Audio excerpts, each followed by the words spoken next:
Let's say someone recorded this sound. So does that mean they own it if I go?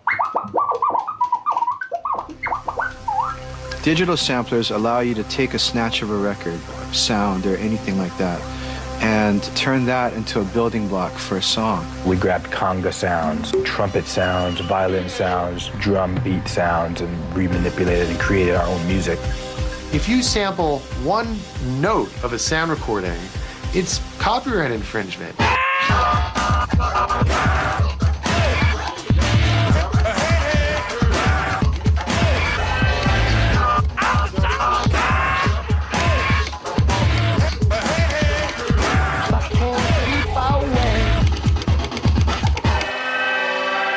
You can't just have a record that's made up of everybody else's records and then not pay them for it. You pay for a guitar, you pay for a piano, you pay for anything else that you make a song with. By ignoring the rules, they came up with a whole new way of thinking about music. It's actually taking sounds and meshing them together and putting them all in time to come up with something totally different. At the end of the day, the court said, not only is this copyright infringement, but we see criminal prosecution in line for this one. We never anticipated, like, getting someone to pay for James Brown going, and that's it. I didn't even know what sampling was, and I didn't know anything about it until people say, they're sampling your drums. We live in a remix culture now, and the laws have to change to be able to help that culture do what it has to do.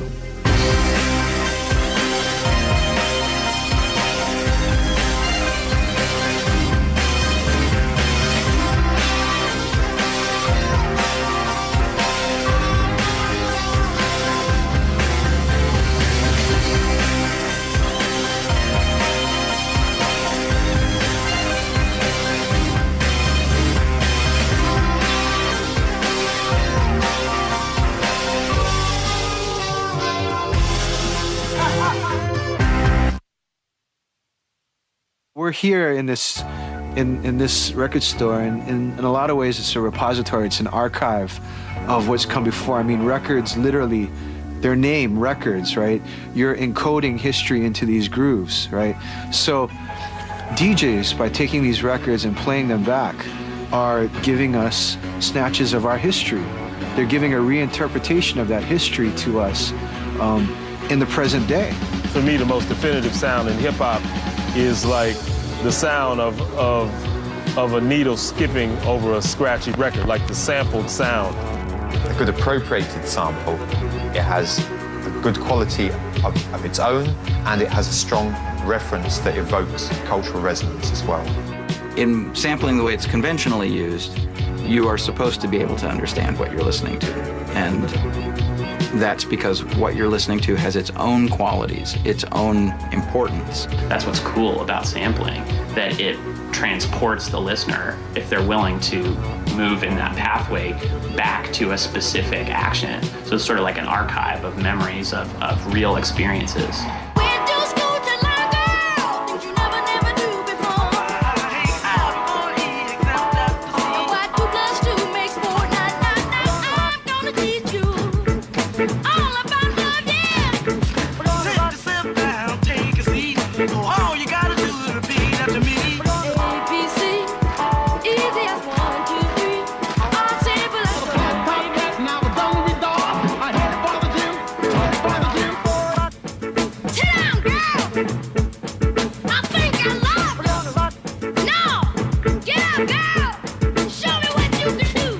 All of these layers of archaeology, audio archaeology that are happening, and you can dig down to find out where your actual thing originated.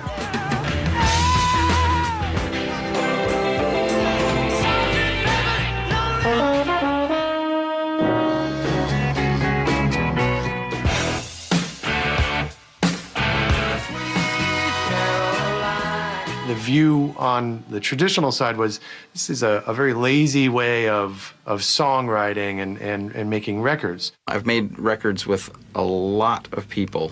Probably the most famous would be Nirvana, the Pixies, Jimmy Page and Robert Plant of Led Zeppelin. As a creative tool, like for someone to use a sample of an existing piece of music to and then for their music, I think it's extraordinarily lazy artistic choice. It's much easier to take something that is already awesome and play it again with your name on it.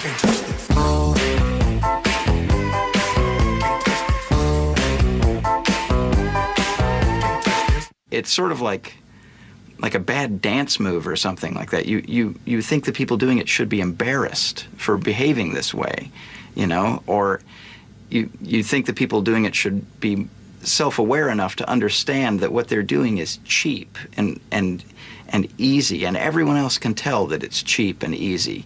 Rock and roll was lazy, you know, three-chord, you know. Everybody would look down on basic rock and roll when the people like say, that's not music, bop, bop, and loom, bop.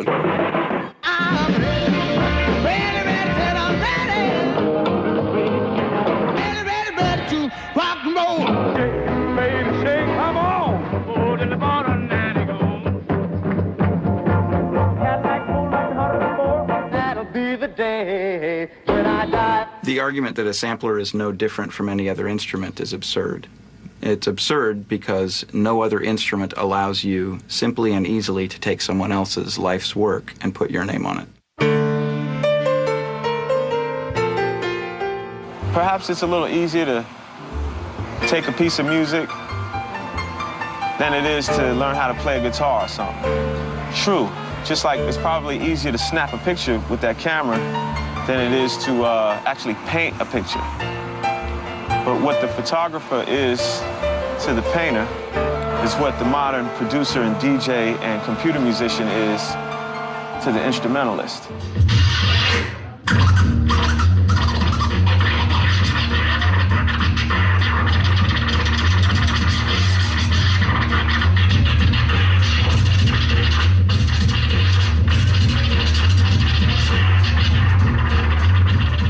The turntable is the newest instrument. The turntables are more rhythmically complex than any other instrument based on the fact that what you can do with a fader and your hand playing at the same time, no guitar player or a horn player could play that fast.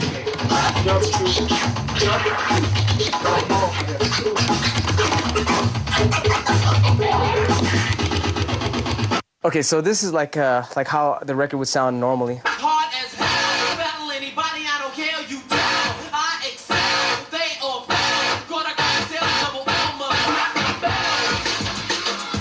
Right. So then, I guess to destroy it, you would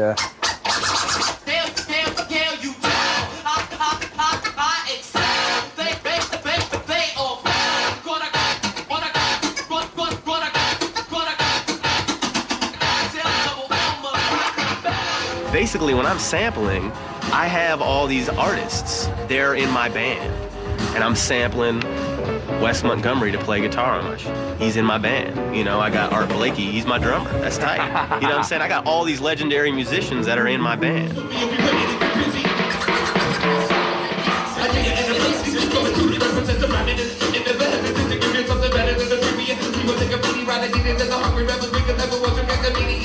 People who are suing or don't understand what's so great about sample-based music really need to like see it happen over the course of a year. It's not, you don't just go to a store, grab one record, put it down, sample it, bang it out, and that's it. You know, like there's a process.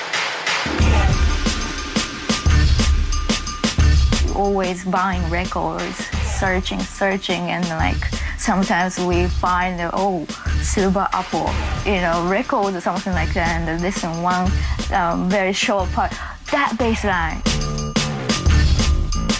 And essentially what they were all doing is they were beat miners. You know what I mean? They were like mining old records for those break sections, like basically 70s funk records. We want the bone, come on, get up, you get up off your ass now.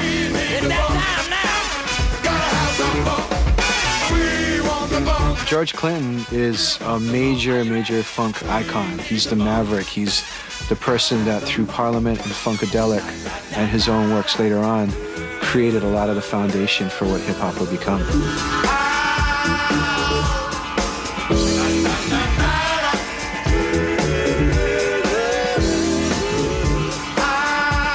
Funk is the DNA in hip hop.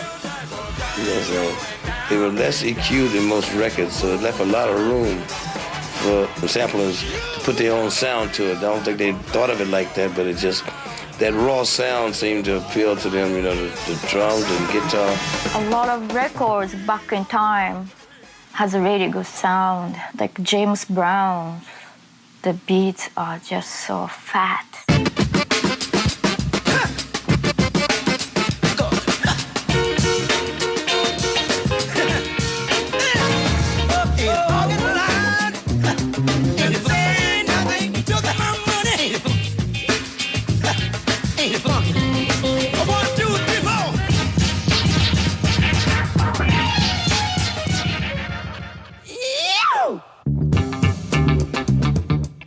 James Brown's music was so useful, I think, to a lot of hip-hop heads because Clyde Stubblefield's the epitome of the funk.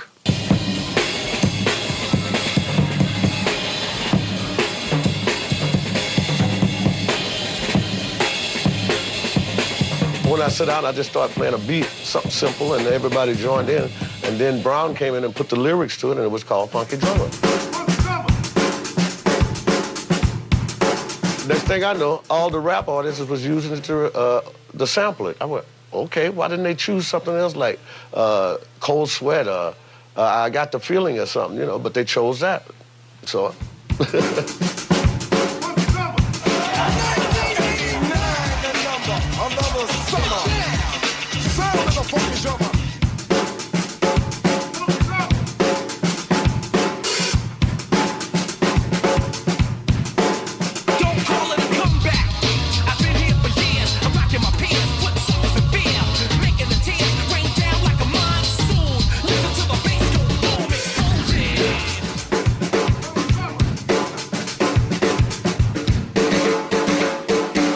Basically what you're looking for is any 2-bar or 1-bar snatch of a drum beat that's funky enough that keeps some sort of a groove. So that could be anywhere. So you're looking for breaks from any record, you know, whether it's Sly Stone, Herman Kelly and Life, you know, whether it's something that's in a Kool and the Gang record. As long as it was 2 bars, it was just enough for a DJ to catch it. Legacy Low.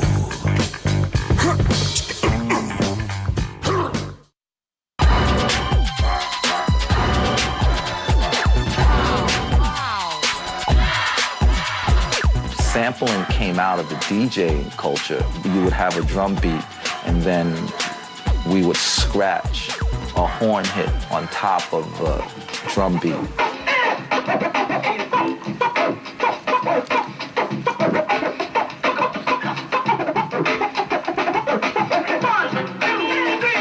It was always a culture of borrow and take, because it was a culture that was founded upon a lack of resources.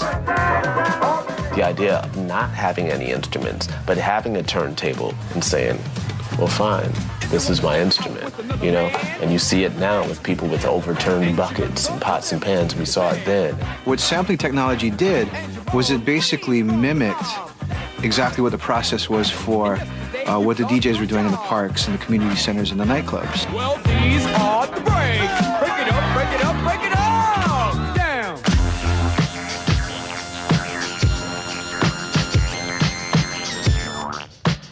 When you really start hearing digital sampling in hip-hop is around the mid-'80s, 86 and 87. Well, the second half of the 80s, the freedoms of sampling came with the advent of technology companies that put together equipment. When they got cheaper, basically because a lot more people were able to use them, and that in combination with some of the other factors gave rise to an explosion of new music, and new ways of making music and new music. The golden age of hip-hop was really defined by some seminal albums. De La Soul with 3 Feet High and Rising, Pete Rock a little bit later with, you know, Mecca and the Soul Brother, Tribe Called Quest, you know, Midnight Marauders. The Eric B's, Rakim, KRS Ones, the 80s golden age of rap. I think very deeply. I think very deeply. I think very deeply. Come rewind in about 4 seconds. I think very deeply. like instructions to a game. See, I'm not insane, in fact, I'm kind of rational. When I be asking you who's more dramatic, is this one or that one? The white one or the black one? Black the punk and I'll jump up to attack one. This one is just the guy with the crew. Right up to your face and diss you, diss you, diss you.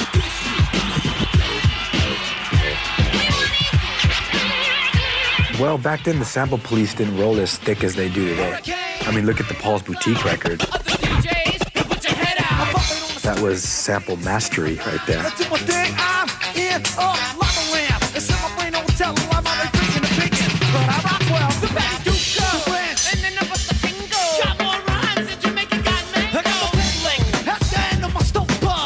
you put something out like that these days and you get lawyers calling you and a whole bunch of bullshit that goes with that.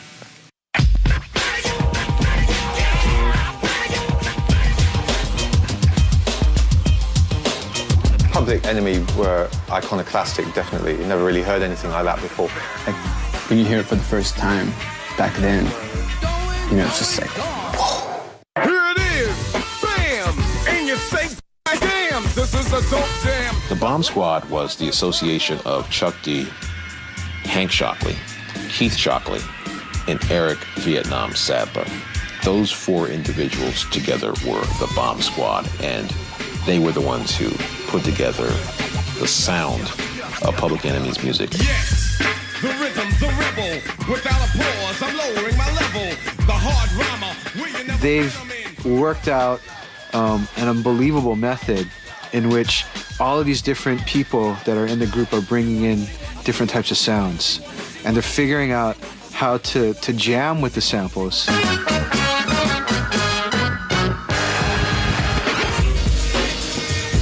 I wanted to do some things that were not musical in music. What was my vision was to have this group be a production assembly line.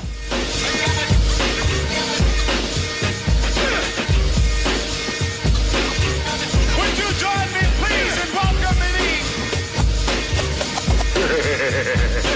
There's gonna be a time when we're gonna have a nice little groove where Keith is gonna be on some, and Chuck is gonna have some, and I'm gonna be like, and so we're all together, and there's this one little moment that it all just meshes together in a nice vibration, and that became the music to Don't Believe the Hype.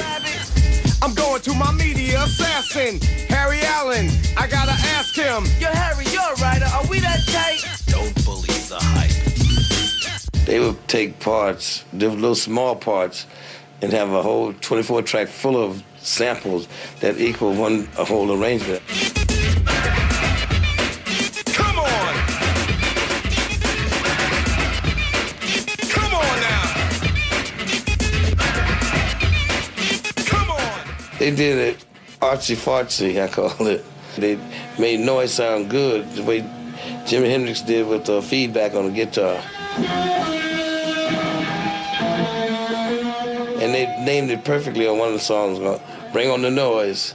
That's exactly what they did. Bring the noise! My time! Step aside for the Flex Terminator! What was exciting about Public Enemy was the militancy of it, like the way that Paris and Public Enemy were kind of taking Malcolm X and Black Panther speeches and recordings and sort of reanimating them. Have you forgotten that once we were brought here, we were robbed of our names, robbed of our language.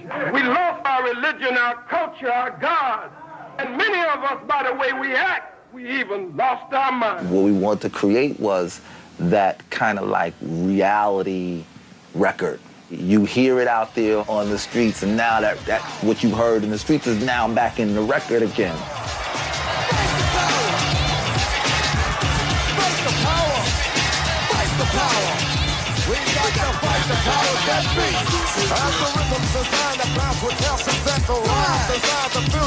You know, there was a cultural issue in that it seemed like more or less an underground urban phenomena, and how is this going to translate to the, you know, to the big record business? And you know, at that time, the big selling artists were Fleetwood Mac and Springsteen, and things that are more traditional you could wrap your arms around. And it turned out that all the traditional people who were so miffed by this way back in the early days quickly realized there's a huge amount of money to be made here.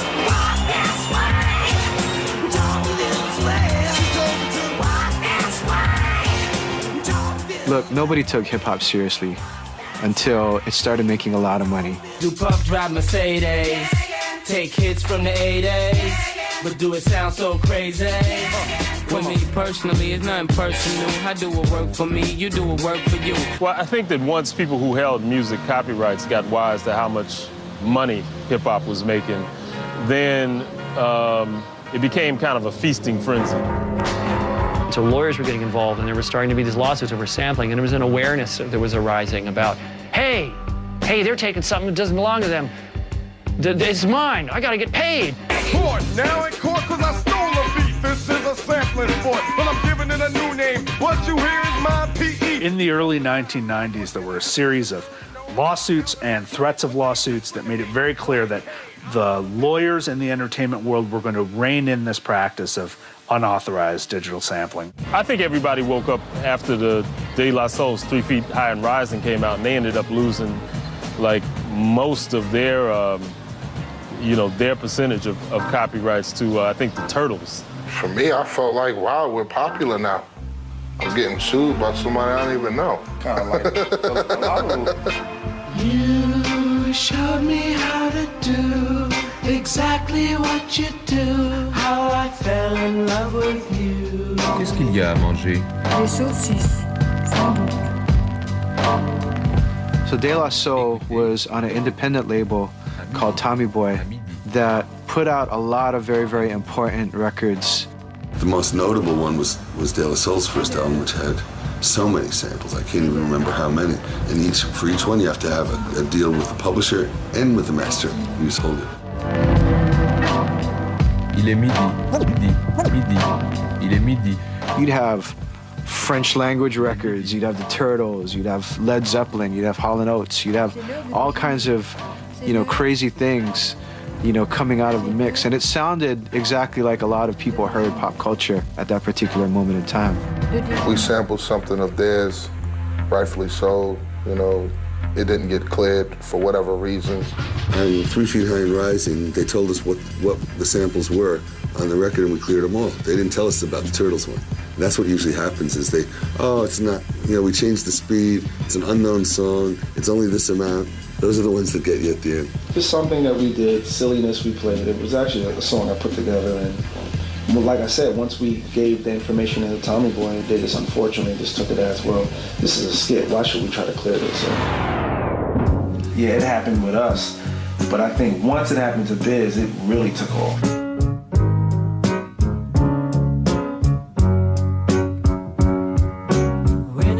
The Biz Markie sampling case was a case that was brought by a man named Gilbert O'Sullivan, who had a hit song in the 70s called Alone Again Naturally. Alone again, naturally. And it was very ubiquitous. It was a sample, you really could hear the song. It was over and over again looped. Naturally. So Biz Markie takes this Gilbert O'Sullivan song and makes a parody of it, called Alone Again. And he sings he doesn't really sing, he warbles it in his funny Biz Markie type of voice, right? And it's a great joke. Everybody kind of laughs, and you play it once and you're like, oh, cool, that's kind of funny and stuff. Gilbert O'Sullivan didn't really think it was that funny, It was a pretty aggressive sample of a song that Mr. O'Sullivan, it was his big hit. So he was just a no-nonsense guy. He didn't want the song in a rap version. So he decides he's going to make an example of this kid and files this huge lawsuit. I'm alone again, naturally. All alone again, naturally. And the judge pronounced it biblically incorrect. Now, how country is that? How backwoods is that? That's somebody who totally is like oblivious to the speed of things happening. Oh, baby. Shouldn't Biz Markie have an album out by now?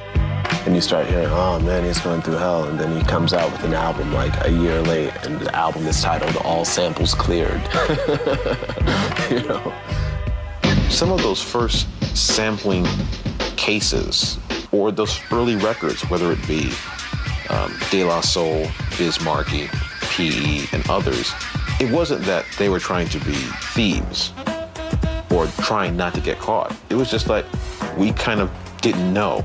We always felt like, when you're creating, you create, Whatever you decide that you want to use, you use to create your own particular vibration your way. And that to me was a kind of like an unwritten code within the hip-hop world. We kind of looked at music as an assemblage of sounds, and we felt that you couldn't copyright a sound. What y'all think y'all doing bringing us the quote for this guy and saying we stealing beats? Y'all can't copyright no beats, man. Y'all junkies ain't crazy, man. Once people in the industry got wind of the fact that the courts were not interested in listening to young black men describe their creative processes, they had no tolerance for that. A new industry emerged, the industry of sampling clearances. That meant that groups like Public Enemy could no longer make their powerful sounds in the way they wished to. And record companies are beginning to put more pressure on the artists, to disclose the samples from the very, very beginning. I think it was Stakes is High, where it was the first album I recall where we sat down in the beginning of the album. Like, the record company made sure, like, you know what, let's make sure we speak to whoever you want to clear samples. And they went through a list of, like, well, George Clinton is in litigation with Westbound, so don't mess with his stuff right now. George Harrison don't like rap, don't mess with him. Like, we actually had a list of people not to touch. When you're going through a rights clearing process, you really need to identify all the different people who own all potential elements of that particular sample or musical element and make sure that they've agreed to what you want to do. And that can be very time-consuming because there's a lot of people involved in making music. To create requires the permission of somebody else. And it's that transformation which has been radical and recent. Our Copyright Act was basically last rewritten in 1976.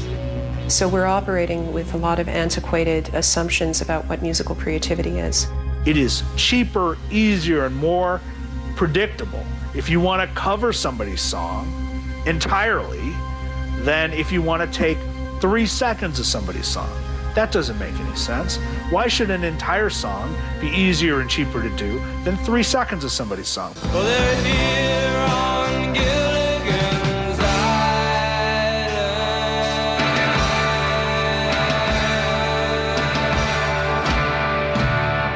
You have the right to cover any record as long as you don't change the words. You could cover Stairway to Heaven, but if you try to change the words and make it Stairway to Gilligan's Island, which someone tried to do, Led Zeppelin will shut you down in 2 seconds. The maid was a mighty sailing man, the skipper brave and sure.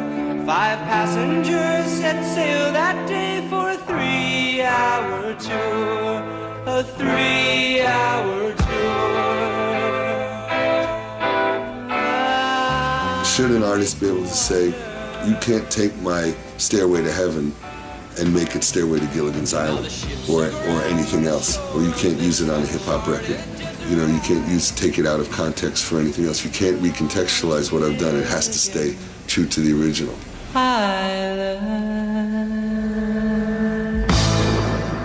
Just like you. To relax my mind so I can be free. If I go to somebody and I want to sample a Marvin Gaye lick and I go to Marvin Gaye's estate, I might have to pay, like some people did Eric Sermon, I believe, over $100,000 to sample one song in advance. Let's look at the factors that determine how much it's going to be. Obviously, a factor is going to be what is the economic viability of the work you're sampling? Is it something like the Beatles that is hugely viable in the economic stream? Or is it something that's pretty obscure? Are you taking some R&B song and recording that is lost in the vault and you've brought it back to life? That's a whole nother level. Records like It Takes a Nation of a Million to Hold Us Back, 3 Feet High and Rising, they're kind of like artifacts of an earlier time, records that couldn't exist today. They're just legally, financially untenable. And them cats is like, man, that's our style. like now you tell me that my style is too expensive, I think of what what started happening in trip hop, you know, with artists like Tricky and Portishead and Bjork, and what they started doing to their samples. They play a guitar riff, press it up, record it, press it up on vinyl, and sample it off of the vinyl, just to have the effect of it being sampled. Our thing about sampling was, you know, there's the confusion element in it, because we know we had to be confusing because we didn't want people coming after us. People started to get pretty savvy about what they were sampling and then how they would mask it. So we would make it a game for you to like try to figure it out. Okay, try to figure out where this came from. You can go all day long, and I know you won't find it. They could change the tone. They could change. They got so much technology today. They can the speed go up or whatever they want to do with it, and I won't even know it's me. It is more difficult to make a record than it is to sample it. You know, that's patently obvious. I guess I'm more concerned with the 20 years or so that got the musician to the point where he could make the record, that then is important to the listener because of what in his life has brought him to making that record. I didn't know anything about sampling until people come up and say some artist is using your drum pad. I go, cool.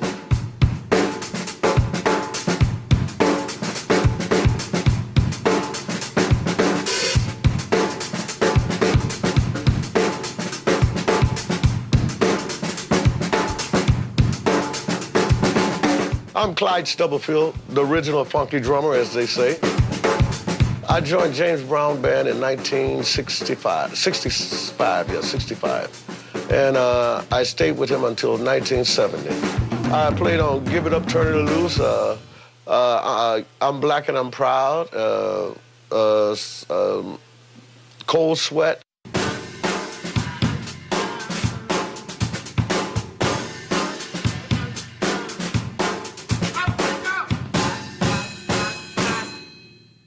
That's Cold Sweat. I don't care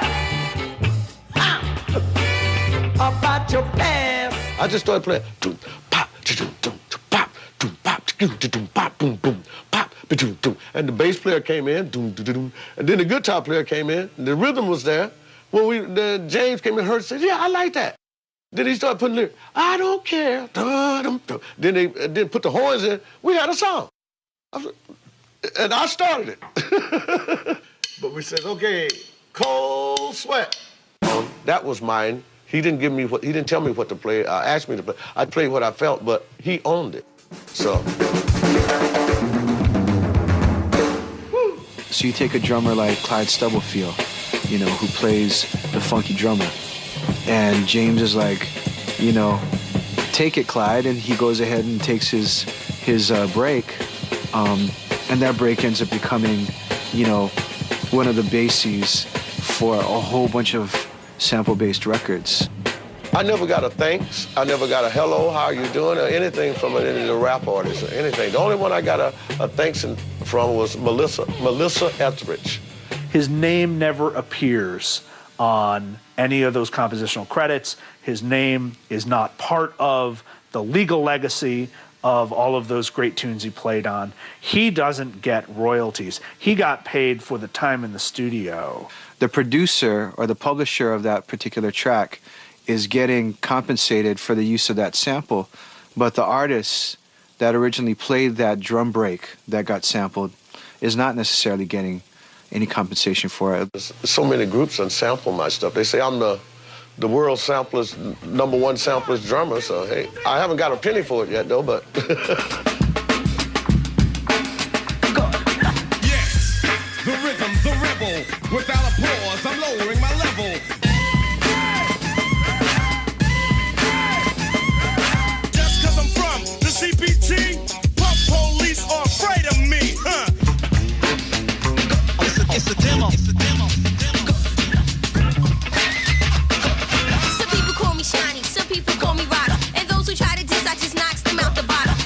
I can't be sure if that's my drum pattern. If it's a little snap, I can't be sure.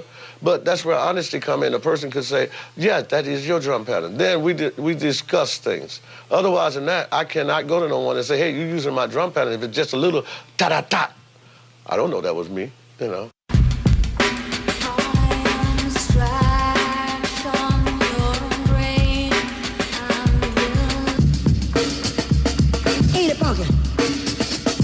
Now I'm the king of the swingers, oh, the jungle VIP. My name is Prince, and I am funky. When it comes to funk, I am a junkie. It's real easy to look at the big picture and say that the money doesn't always go to the people who do the most creative work. Clyde Stubblefield is still playing out today. You know, he has a regular gig in Madison on Mondays, and he goes on tour. He was on tour actually with DJ Kool Herc recently. And you listen to him, and he's still got it all. You know, still playing Give It Up, Turn It Loose with all the fire that he had back in 1971. Oh, my music is my life. My music is my breathing.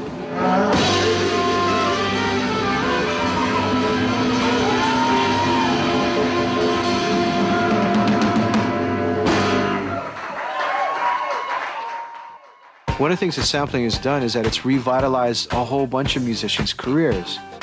At the time that a lot of hip-hop producers started sampling George Clinton, his records weren't available commercially anymore.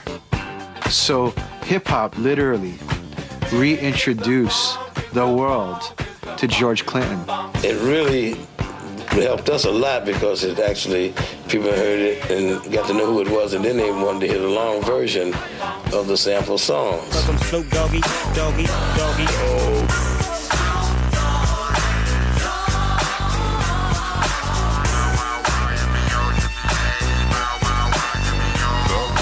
Bow wow wow, yippee yo, yippee yay. Bow wow, yippee yo, yippee yay. Untied dog in a telematic society ain't your average. Rick James' biggest record was by MC Hammer. You know, I mean, there's many, many examples of an original record being outsold by the cover or the remake that used part of it.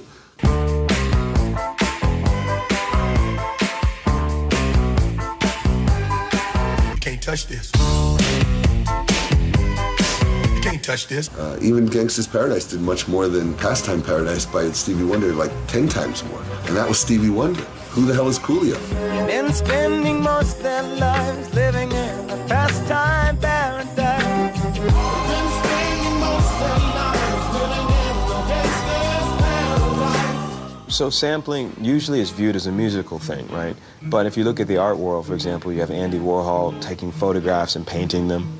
You have different photographers taking certain scenes and reconstructing them digitally. It all implies a layer of collage and pulling together bits and pieces. Fact is, look at how any bit of culture is made. Look at how Shakespeare made culture. Look at how every great poet, how Homer made culture. It's about collage. It's about taking bits and pieces of your influences and forging them into something newer and stronger. Think about the way Walt Disney was creative, right? All of Disney's greatest works were taking other people's works and doing something different with them.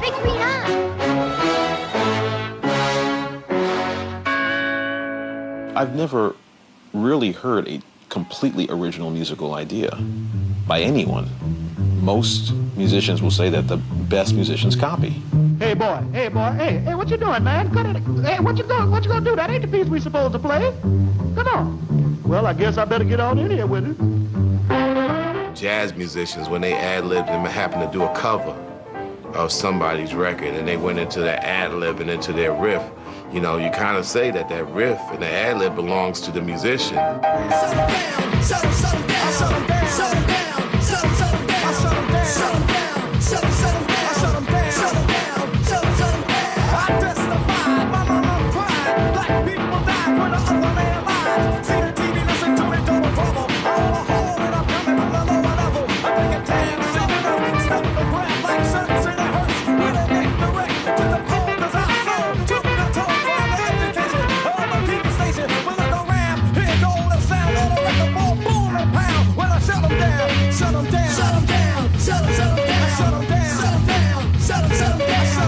Sykes, that's me.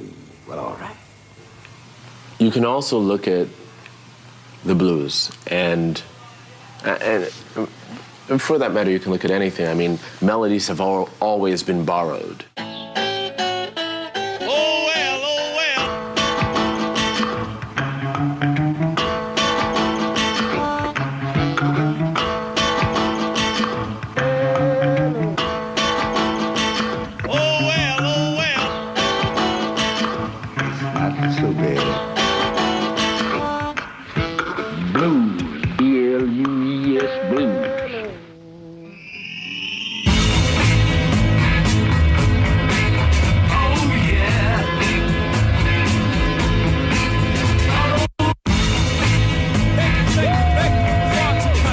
Mashups are an interesting case. I mean, they sort of demonstrate how simple it is to make music this way, because virtually everyone has made a mashup.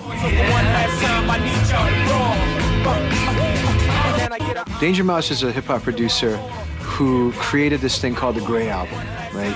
He took Jay-Z's acapellas from the Black Album and he cut up the music from the Beatles' White Album and put them on top of each other. Now I ain't trying to see no highway chase with Jake. Plus I got a few dollars, I could fight the case. So I pull over to the side of the road. I heard, son, do you know why I'm stopping you for?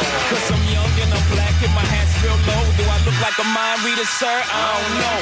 Am I under arrest or should I get some more? Well, you was doing 55 and the 54. The Grey Album came out. There was, I think it was just a limited edition thing that was in some promo form. It was just supposed to be kind of fun. And somehow it got out further than they expected, came to the attention of the record label, I believe EMI. EMI sent out all these cease and desist letters to Danger Mouse and folks who were trading the album, and really tried to squelch the album altogether and to kind of stamp it out of existence. Any attempts to sample the Beatles, for example, on the sound recording side are going to be very tricky to do and pretty much impossible to do. The Beatles actually, in Revolution number 9, it's a whole 9 minutes of them using a lot of stock sound recordings into this new work. Number 9.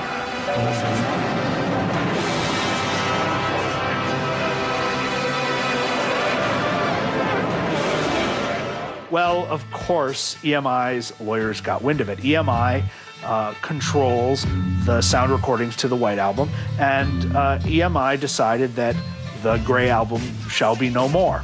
What's interesting about the Grey Album is that the artist himself didn't seem to have any interest in trying to protest this or see it as a point of which to struggle or resist. It was really fans of the work. It was other people who cared about these issues that came in. They took the work and started posting it up online everywhere.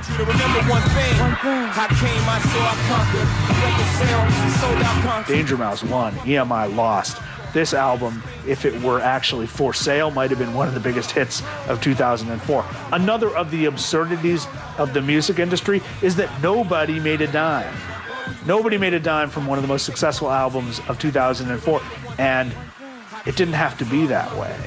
If we had a more rational system for dealing with samples, then perhaps somebody deserving would have been able to make a little bit of money off of this amazing phenomenon. But as it turned out, we still got to dance to it, and that was good.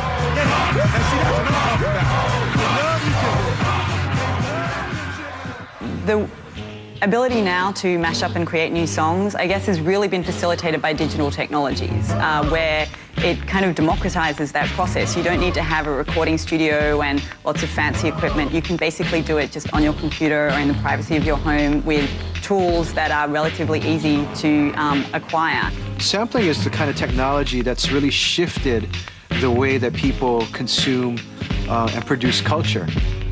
The consumers have become producers. It came out of the studios, the professional recording studios, and into the bedroom. And that, changed the music industry to a large extent, and the reverberations of that are still going on.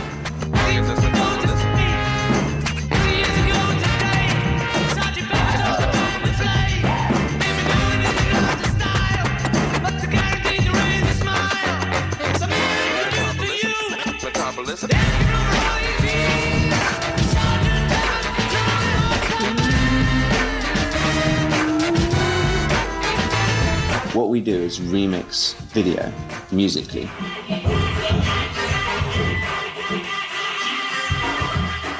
We take videos, music, beats, and mix them all together into something new. It's just like composing with, like if you were to drum on pots and pans, you know? It's just finding out what sounds where and then play them, you know? So you can just arrange them on your timeline, put them in the right place to make the right little rhythm or riff.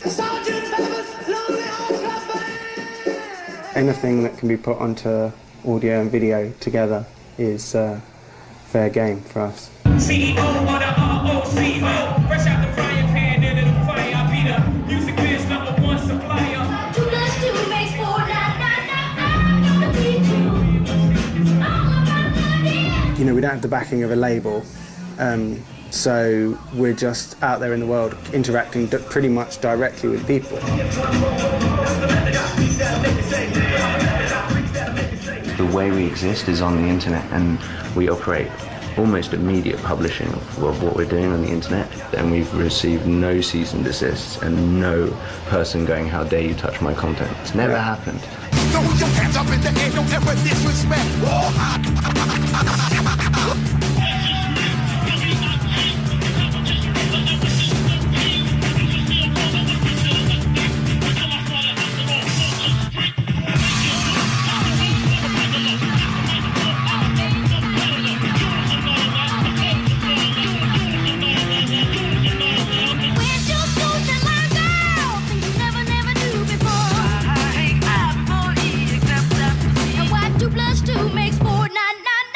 What we do is so transparent that it's a remix.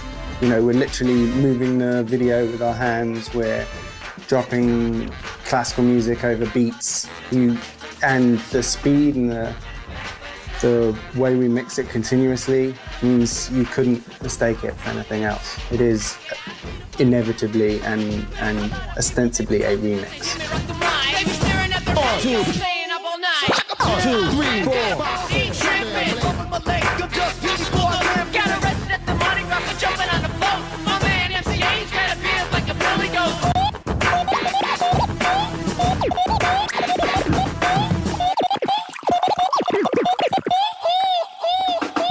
I don't see like what we're doing is like stealing, because we're so obviously representing those acts. The whole point of what we do is that we sample. It's not some feature of what we do, it's all we do. Just totally illegal, insanely illegal, you know, and impossible to clear. It would be impossible to release what we release if you did it through legal channels. You know, it can only exist on in the kind of mixtape form. Some DJ Jazzy jerks out there and over on the internet.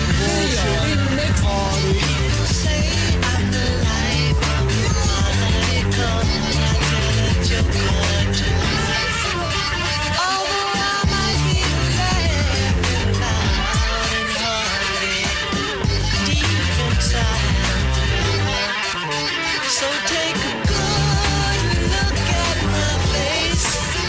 You'll see my smile looks out of place. If you look closer, it's easy to trace. I think hip-hop producers, you know, have to be a lot more cautious than they were 25 years ago. I think they understand fully that ultimately they're going to pay the bill, right? At the end of the day, the sample clearance is going to come out of their pocket, you know? So I think that that's changed the way that producers think about how they put music together. Where I used to start a song was if I heard some on a record that I liked, I'm snatching it. And I'm starting there. But now it's a little different. Now where I start is a little more cautious.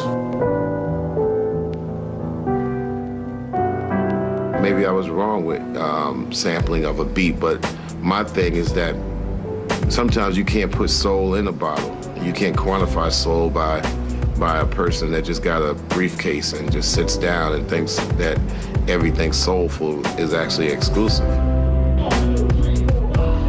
As much as everyone else seems to have a problem with it, we're still doing it. We're still just getting on with it, and people are bringing out technology to help us the whole time. And now we work with the companies that make all the technology we use, you know? They invented the technology so that people like us could use it and have fun and make music and progress and move on. Wouldn't that be nice if we could just get on with it? I mean, you have some kid in the Bronx with 2 turntables who could be a musical Einstein and has the genius idea for a record that could do 50 million copies and change the world. You can't do it.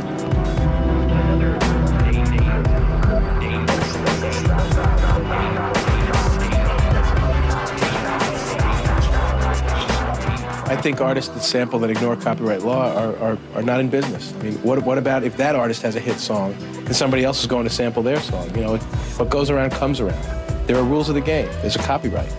You have to get permission. You know, I can't go and walk I can't walk in your house and just sit down on your couch and go to your refrigerator and take a glass of milk out. I mean, there are rules. I'm allowed to have an opinion on whether or not sampling is cool, and as it turns out, most of the time it isn't, you know. But I don't think we need to get the law involved, you know. I think the law is involved in way too many things already. The other thing that you see happening is, you know, sampling going back underground, like way underground.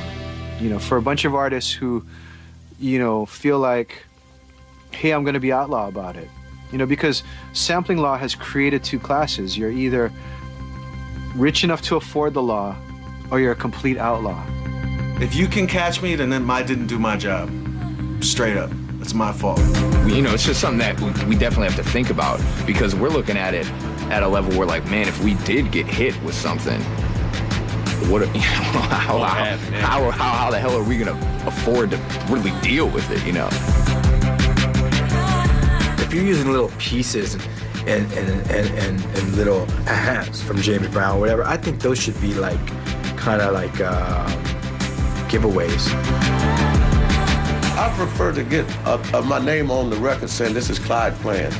Instead of, the money is not the important thing. Just to get myself out in the world, knowledgeable what my name is the more important. I think ultimately it's up to every artist, if they're gonna borrow something from somebody, to pay respects to the persons that they borrowed it from. That's how society moves forward. It doesn't just invent new things. It evolves through taking old things and changing them.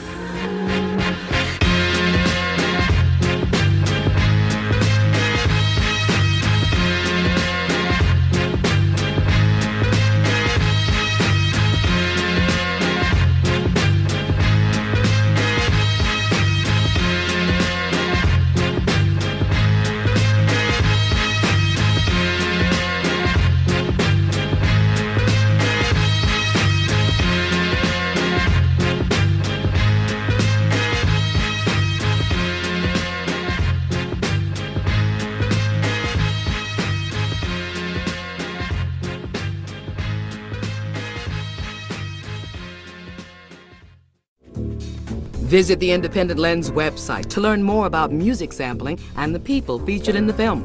Connect with indie film fans and music lovers through your lens and share your thoughts in TalkBack online at pbs.org.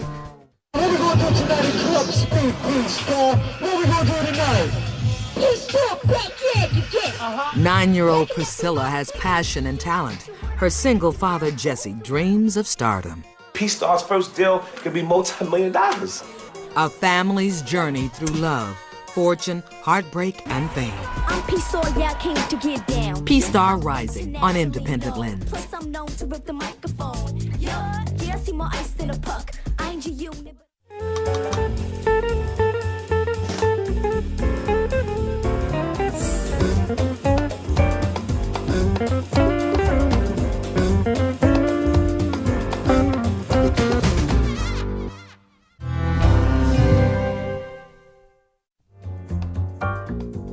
This program is made possible by the Corporation for Public Broadcasting and by contributions to your PBS station from viewers like you.